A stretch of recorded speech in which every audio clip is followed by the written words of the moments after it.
All right. Thank you for that. Well, the Trump administration just placed a $5 million bounty on the head of Haitian leader Jimmy Chérizier, a.k.a. Barbecue. Of course, look out how the mainstream media labels him. By the way, here's the Fox News piece. Feds unseal charges against Barbecue, Haitian gang leader, with $5 million bounty on his head. Haitian gang leader, they label him. Without maybe any knowledge or understanding of who he is and who he's actually been fighting against.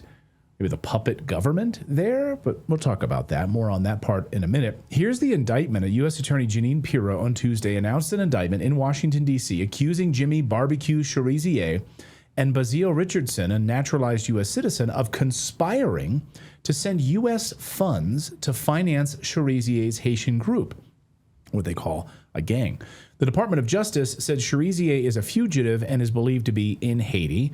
Well, someone who knows Jimmy Chérizier well, he's interviewed him multiple times, spent a lot of time in Haiti covering this story, more than just about anyone else in the world, by the way. One of the best independent journalists in the world is Dan Cohen from Uncaptured Media, and Dan is here to help us understand this indictment. Dan, good to see you. Welcome back to the show. Always good to be with you, and I mean, I gotta say, some of the work I did and the trips to Haiti I did were for your show, were for Redacted. So all respect to you all for being part of that. Well, you were, pretty much a lone voice in actually covering the truth there. So when I see these headlines like on Fox News or the Associated Press or others calling, really, I think mislabeling Jimmy Chérizier as a gang leader. But I just want to get your take on this indictment. Were you surprised that the Trump administration would sort of almost pull a Biden and go after him in this way? I mean, I've been arguing really since the Biden era, early in the Biden era, that it would be more likely to see a major escalation under a Trump administration, a second Trump administration, because the Biden administration had to pretend to be like woke and like it cared about diversity and these kinds of things. So like having Karine Jean-Pierre, who's Haitian American, like lowered over or be the White House press secretary for sending some kind of invasionary force into her country of origin would not look so good. And it's much easier to say to, parts of, at least, I mean, not the MAGA crowd, to say, look, we're going after this crazy black gang leader who's a cannibal. And, and that was what was being said about Chérizier last year all over X. And Elon Musk was promoting that, and all of the kind of pro-Trump influencers at that time. So I'm not surprised. It's a bipartisan effort. Democrats, Republicans have been pushing this, as you said, back to the Clinton years. And, it's a long history of U.S. Interference in Haitian affairs. Can I pull up this page 2 of this indictment? Sorry, I just want to read it. I think we should talk about it. So page 2 of the indictment, Chérizier is a Haitian national residing in Haiti who formerly served as an officer in the Haitian National Police. He founded the revolutionary forces of the G9 family and allies. And in June of 2020, he tried to unite the 9 gangs in Port-au-Prince, Haiti. He remains its current leader. In September 2023, Chérizier helped found the gang alliance Vivre Ensemble, which he still leads as of this date of this indictment, to unite Haiti's many criminal gangs in an alliance to oppose the legitimate government of Haiti. So I just sort of laughed out loud at that when I saw that in the indictment, and I couldn't help but laugh. Here I'm reading an indictment, and it says the legitimate government of Haiti. Can you explain to our audience why that's laughable? Well, that last clause, the legitimate government in Haiti, is, I mean, when you said that line out loud, I just smirked, just like you. There is no legitimate government. There's no elected government in Haiti. The Haitian people themselves have no say in this government. Not one person voted for this government. It is a government appointed by the United States and its proxies. So it's only legitimate in the eyes of Washington, but it's not Haitian in any sense. I mean, the last elected president of Haiti got a bullet. He got murdered. He got a bullet to his head. And, if you notice, there's no appetite for figuring out who murdered President Jovenel Moïse in July 7th, 2021, I believe was the date. And imagine if Putin did that. We would never hear the end of, Putin had this guy assassinated in this country to put in some puppet regime.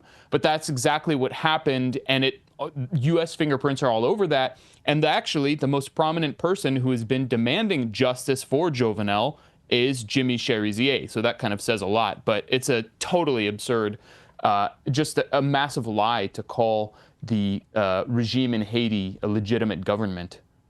But the Biden administration did make some rumblings about invading Haiti, about military force in Haiti, and they never actually did it. And so do you think that this is a precursor that the Trump administration may in fact do it? It looks like it. I mean, I don't have a crystal ball, but certainly it's an escalation.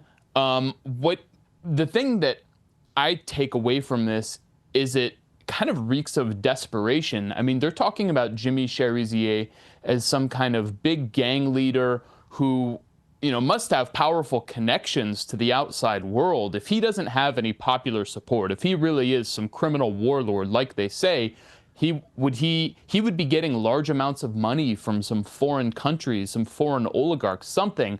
But all they could come up with in this indictment, if you read through it, is transfers of $25, $50, $100.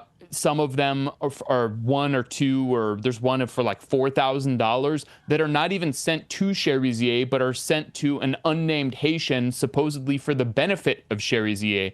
So maybe there's like several $1,000s here, most of it in small increments, and it's through one. Allegedly, according to the indictment, which again, this is just an indictment. There's no actual evidence presented here. This is not a conviction in a court of law. An indictment, is not very hard to come up with, especially when there's a political agenda behind it. But this is all on one guy, named Basil Richardson, who's a Haitian American truck driver. Like that, this reeks of a bigger agenda behind it to me. They're looking for anything to try to nail this guy, and maybe, whatever network of support he does have in the Haitian diaspora, which there are many Haitians in the U.S., in Canada, in France, around countries where they're living, that do support barbecue because they've seen, hey, this guy is trying to stabilize the country, the exact opposite of what the U.S. and the core group, what Canada and France and these foreign powers have done to our country for years, which has forced people to flee in the first place. So I don't know what, I mean, we do know that a month ago or so, it came out that the Trump administration has hired Blackwater, under its new name, but Eric Prince, to send some mercenaries into Haiti to take out barbecue and take out, the leaders of this group Vive Ensemble. So there's definitely movement. Where it goes could be is anybody's guess. But I would not be surprised by some kind of escalation from the U.S. At this point.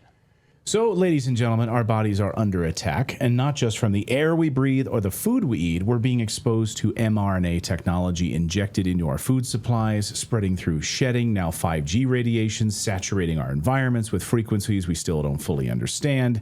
These threats disrupt our biology at a cellular level, weakening immunity, inflaming our systems, damaging our gut, the control center of our health. That's why we take Kimchi One from Brightcore Nutrition. They're fantastic. Each capsule is packed with over 900 strains of probiotics, live enzymes, and antioxidants to flush out the toxins in your body, rebuild gut balance, and fortify your immune system against the daily assault. A stronger gut means better resistance. And right now you can get 25% off by using the code REDACTED. If you go to mybrightcore.com/redacted, use the code REDACTED when you go to mybrightcore.com/redacted, or for the best deal, call them.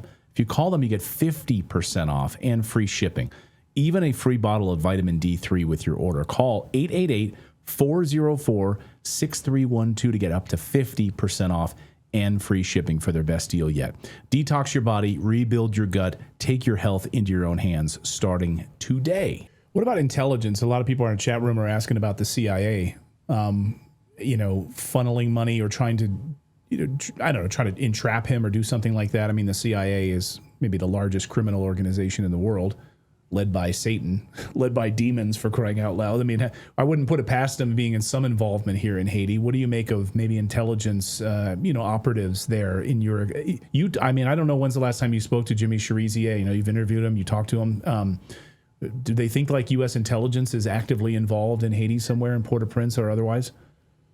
I mean, I haven't directly communicated with Chérizier in, I would say, a year or so. My colleagues at Haiti Liberté, who are constantly on the Haiti beat, communicate with him more frequently. And I'm not anywhere near a fluent Creole speaker, so that's really the Haiti Liberté guys. Kim Ives, of course, who I went down there, who speaks with him more on a journalistic basis. But I mean, in terms of intelligence, I have no doubt that intelligence, assets, informants, whatever, are all over the place. I mean, of course. I mean, the main one, that I look at who's doing the U.S.'s dirty work is more sitting out in the open. We're talking about a guy named Pierre Esperance. If you watch Janine Pirro's press conference, she referenced not only the violation of sanctions, but also she talked about what is referred to as the La Saline massacre, and she said Chérizier killed 70 or 71 people in Haiti back in 2018, and this is like the Syrian Duma, faked chemical weapons attack. It's like Iraqi WMD kind of thing where. Kim Ives and I are the only people that actually investigated. We're the only journalists to investigate this supposed La Saline massacre. And actually what it was a gun battle between two armed groups. And Chérizier was not directly involved in any way.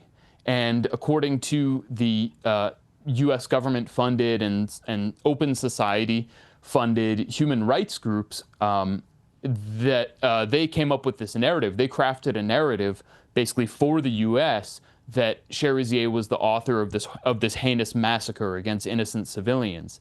And this has become the main charge that you hear again and again and again. In every New York Times and Washington Post article, and now in this indictment, it's the La Saline massacre. But if you actually take the time to examine all of the reports, there are like 7 different reports, NGO reports on this. It's not what it is. We interviewed people on the ground. We interviewed people, who were around there.